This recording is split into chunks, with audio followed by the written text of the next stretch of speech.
nanti berbuka itu biasanya di dalam puasa itu banyak hal-hal lain yang menjadi tantangan kita ketika berpuasa, termasuk menahan amarah kita. Jangan marah-marah di bulan Ramadan. Kemudian bukan hanya menahan lapar, menahan hawa nafsu, syahwat juga yang suami istri, bukan juga menjaga laju jauh-jauhan. Malah di dalam bulan Ramadan udah apa itu mencium istri. Ya, Ustaz Rijal ya? Boleh kan? Boleh. Yang tidak boleh itu ya berhubungan itu. Kalau dia hanya sekedar mencium kening, nak pergi pamit, Assalamualaikum, itu tidak apa-apa. Jadi puasa Ramadan ini sangat sangat penting dan harus kita nikmati. Nanti dan Bapak Ibu perlu diketahui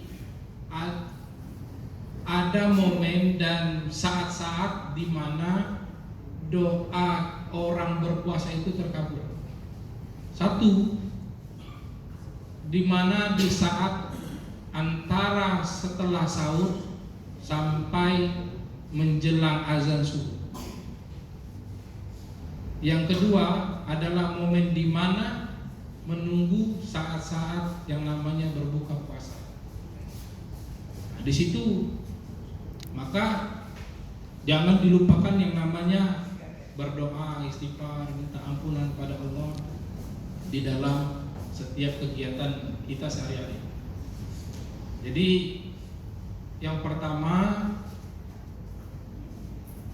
cara kita memohon ampunan ketika di bulan Ramadan adalah dengan cara berpuasa sebulan penuh. Yang kedua adalah menjalankan sholat malam. Jadi yang pertama tadi, man soma Ramadana imaman wahtisaban ghufira lahu ma qaddama min dzambi. Yang kedua sholat malam. Nah, sholat malam ini man qoma, tadi man soma saum. Jadi kata Ustaz Buyanot, kata-kata puasa itu diharapkan lambat laun diusahakan hilang. Puasa itu bahasanya dari kita nilai yang menciptakan. Di Quran itu tidak ada bahasanya puasa, kata Bu Yanot. Yang ada itu saum, siam, itu yang ada. Sama seperti bahasa Ustaz Nob itu sembahyang. Jangan ada lagi kata-kata sembahyang. Nak mana? Nak sembahyang ke masjid. Agama lain juga sembahyang, Bapak Ibu. Ya. Maka sholat. Jadi man soma Ramadana dan man qoma Ramadana. Jadi kalau man qoma Ramadana imaman wahtisaban ghufira lahu ma qaddama min dzambi. Barang siapa yang mengerjakan sholat malam selama 1 bulan penuh di malam-malam Ramadan dengan niat yang ikhlas dan mengharapkan pahala dari Allah Subhanahu wa taala, akan diampuni segala dosa-dosanya yang telah lalu. Hadisnya sahih. Itu yang kedua. Yang ketiga adalah iftar, memberi makan orang yang berpuasa. Dalam hadisnya, barang siapa yang memberi makan orang yang berpuasa, maka orang yang memberi makan orang puasa itu akan mendapatkan pahala sama seperti orang yang berpuasa, dan tidak mengurangi sedikit pun pahala dari orang yang berpuasa. Jadi penting, mari kita berbondong-bondong untuk memberi iftar bagi kita yang mampu. Sekarang kan sudah mungkin di tempat Bapak Ibu, di tempat tinggal itu terkadang masjid-masjid, kalau di tempat kami itu mulai WA itu, dari takmir masjid, untuk Bapak ini Pak, dari sebulan itu dapat 2 kali jatah. Awal Ramadan misalnya tanggal Ramadan berapa, sama mungkin pertengahan atau terakhir.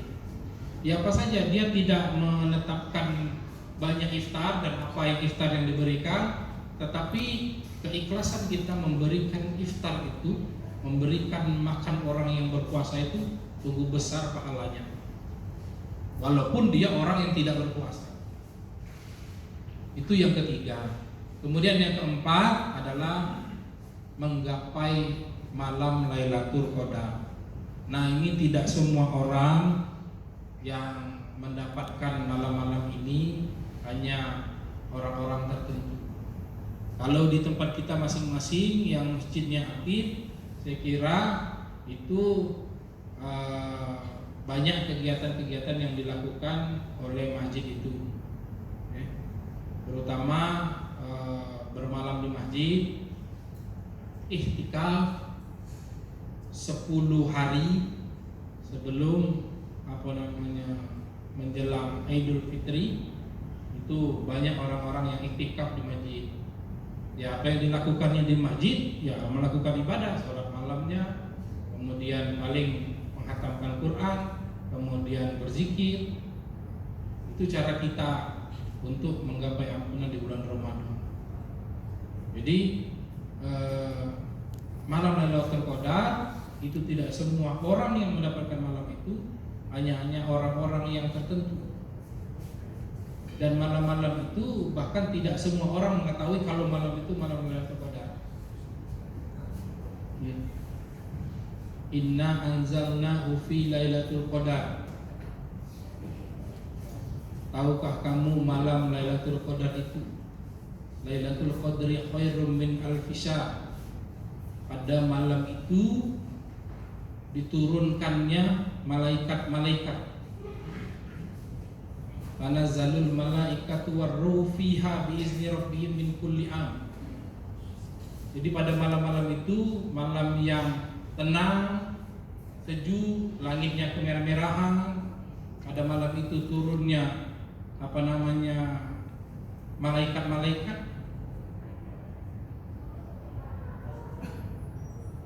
dan sejahteralah malam itu. Jadi malam Lailatul Qadar itu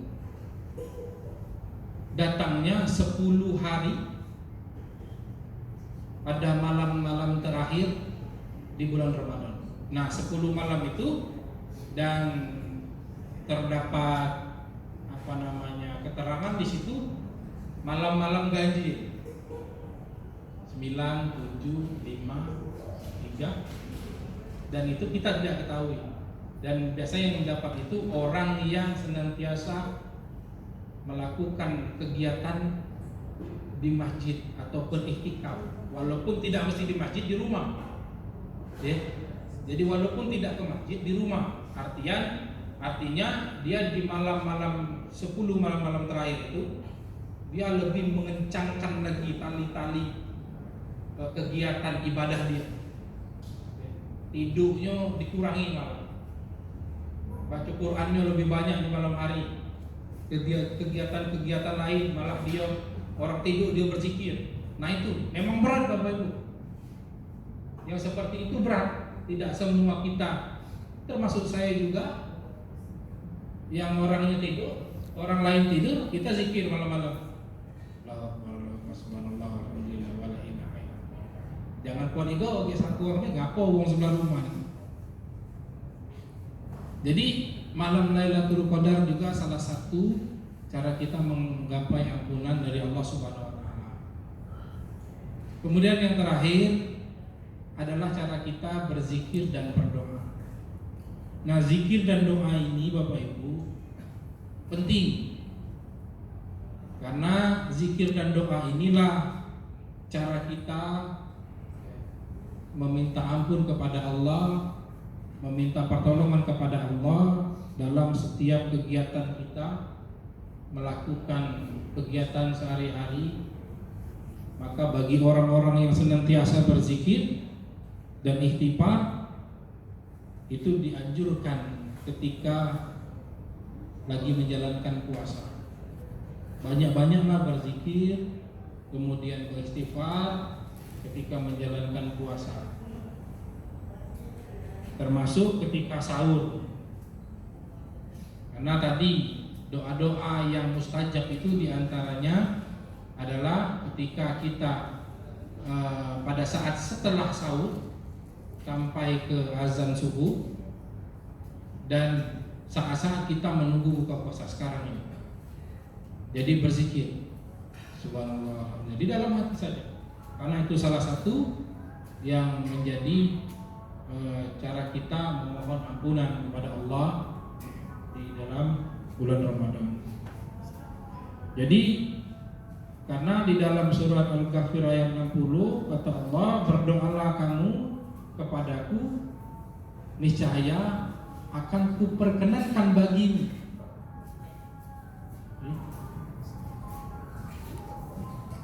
Bukan bagi orang-orang yang sombong.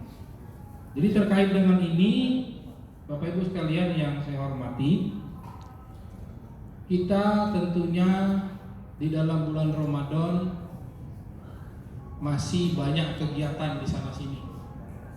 Nah, dengan banyaknya kegiatan di sana sini, tentunya kita berharap kegiatan-kegiatan kita itu sama-sama kita kerjakan, tentunya saling bahu-membahu dalam mengerjakan kebaikan. Kita tidak bisa bekerja sendiri, karena di dalam Al-Maidah ayat 2, wa ta'awanu 'alal birri wal 'udwan wa la ta'awanu 'alal itsmi wal 'udwan. Wa ta'awanu 'alal birri wal 'udwan.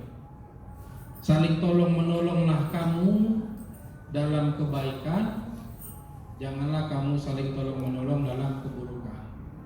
Nah, kalau sekiranya melihat teman yang susah dalam mengerjakan sesuatu, artinya dalam ayat ini kita saling tolong menolong. Kalau sekiranya nyingok Pak Usut agak susah, mungkin pian bantu gitu. Jadi kekompakan itu, kalau kita baik dak kompak, mano maju, selesai sebuah pekerjaan. Jadi sedapat mungkin kita satu sama lain saling membantu, saling koordinasi, termasuk juga mungkin dalam sekarang ini misalkan Pak Dekan juga tidak bisa mengerjakan pekerjaan sendiri, maka butuh orang-orang di sekitarnya saling membantu dalam menyelesaikan pekerjaan.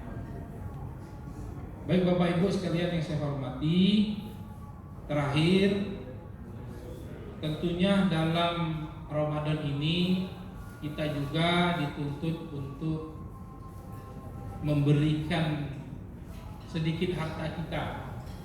Jangan lupa Bapak Ibu, nanti di bulan Ramadan, sebelum Ramadannya habis, saling mengingatkan ya untuk keluarganya yang lain. Kalau kita sudah dipotong dari pendapatan, tapi kalau kita nak bayar lagi dan apa lebih bagus, mengeluarkan zakat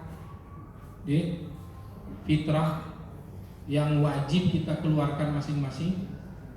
Nah, kalau kita di sini kan dipotong, mungkin cak topik dipotong. Nah, di sana uang rumah belum, mungkin jangan dipotong uang rumah. Yang di sana uang rumah mungkin, ya dah. Nah, itu dibayarkan di masjid situ bagi yang membuka terkait dengan zakat fitrah. Yang bayarnya di bulan-bulan Ramadan ini kan, jangan setelah bulan Ramadan.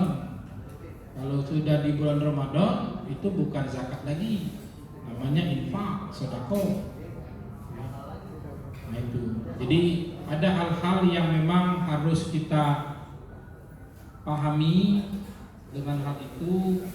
Apalagi kita di bulan Ramadan ini tadi, selain memang kita mengejar ampunan beberapa poin tadi, kita saling memaafkan Bapak Ibu. Mungkin kita punya salah kita itu banyak sebab. Ada dengan cara kita berbicara, ada dengan tingkah laku kita, mungkin membuat kesalahan. Maka dengan itu tidak ada ruginya kita untuk memohon maaf. Maaf memaafkan itu memang sudah menjadi ajaran Islam. Jadi kalaupun ada kesalahan, sadar dengan salahnya itu minta maaf. Ya, kalau memang dia tidak salah, ya wajar dia bertanya salah apa itu kan. Tapi kalau dia sudah salah tidak minta maaf, nah, tidak ada ruginya juga maaf, dan tidak ada ruginya juga kita memaafkan. Karena saling memaafkan itu akan mendatangkan kebaikan satu sama lain. Jadi dalam hal ini juga, mumpung di bulan Ramadan, kita sama-sama ini menjalankan aktivitas puasa 1 bulan penuh. Mudah-mudahan puasa kita dalam 1 bulan penuh itu, ya, segala puasa kita itu nilainya akan diterima oleh Allah dan akan menjadikan pahala kita nanti, termasuk juga kegiatan-kegiatan ibadah kita yang lain, termasuk tarawih kita. Nah, malam ini kalau tidak ada kegiatan tarawih di Al-Hikmah, tapi yang ada ceramah, silakan. Jadi mumpung bulan Ramadan Bapak Ibu, dan momen-momen seperti ini tidak juga setiap hari, setiap minggu, dan setiap bulan kita dapatkan. Apalagi yang namanya bukber. Di luar Ramadan ada pernah bukber, nggak bubar. Nah, di bulan Ramadan, alhamdulillah mungkin dari Pak Dekan mengusulkan untuk bukber, dan tadi sudah disampaikan oleh Pak Dekan bahwa bukber ini juga bukan hanya sekedar ajang buka bersama dan sholat bersama, tapi lebih dari itu, berkeinginan untuk kita sama-sama untuk makin dekat satu sama lain, ya. Artinya makin dekat itu menjalin keakraban, bukan sangat dekat. Malah kalau yang kedekatannya tidak bagus juga, apalagi lanang betina, bukan muhrim.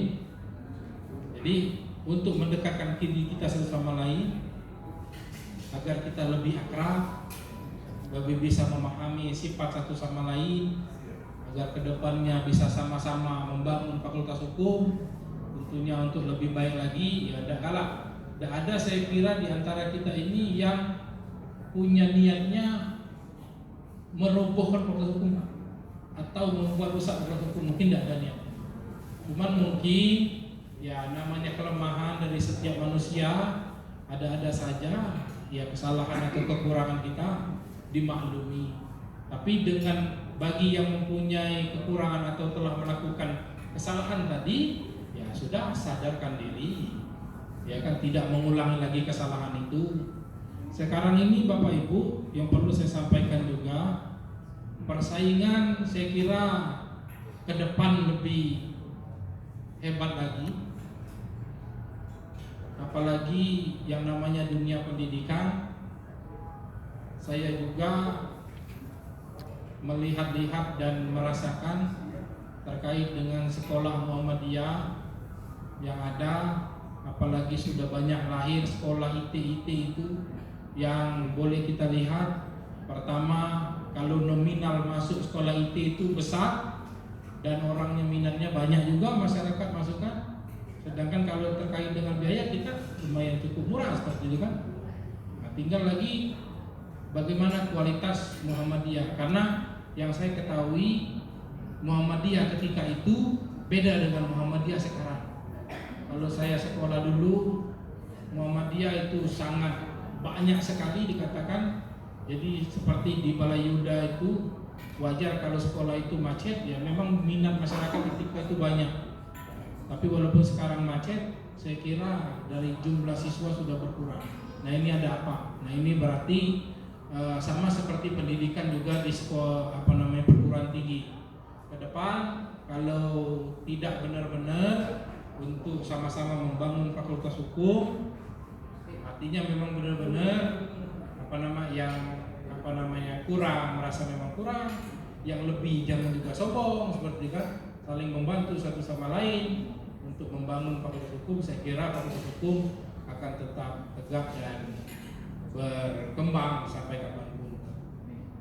Mungkin ini saja Pak Dekan yang dapat saya sampaikan terkait dengan tema Ramadan, dan sama-sama untuk Bapak Ibu bekerja sama. Mohon maaf atas kekurangan, kepada Allah saya mohon ampun. Albirru manittaqo fastabiqul khairat, nasrun minallah wa fathun qarib wa basyiril mu'minin. Assalamualaikum warahmatullahi wabarakatuh.